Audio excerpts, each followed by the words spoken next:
O Comité Clínico abre lixeiramente a man para o ocio nocturno. Poderán reabrir estes locais nos concellos que estean no nivel medio de restriccións. Require neste caso unha oportunidade frente a unha cousa que temos claro que non queremos, que é o ocio non seguro, descontrolado, utilizando ferramentas prohibidas como o botellón nas rúas.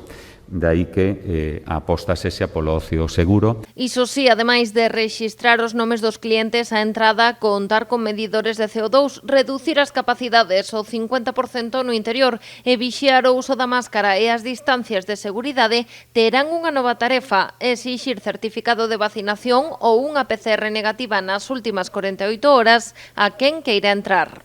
Quen vai a facer o seguimento deso? Pois obviamente o persoal do ocio nocturno, que por outra banda en moitos casos xa estaba acostumado. Polo tanto, podemos facer nesa experiencia piloto que o cidadán galego leva consigo a tarxeta sanitaria onde se pode ver o CIP, e leva o SMS e calquera na entrada pode comprobar que ese cidadano, ese CIP, ten un resultado negativo das últimas 48 horas. Non? Unha pequena complicación adicional, pero estou seguro que o sector o vai a recibir ben, porque a alternativa nos concellos de nivel medio era o peche.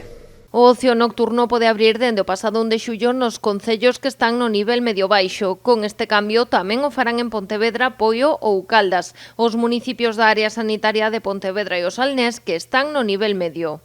O incremento de casos nun concello o coloca en nivel medio e a consecuencia é pechar o ocio nocturno, a situación sería que o botellón provoca o peche do ocio nocturno. Eso sería a lectura que faría calquera.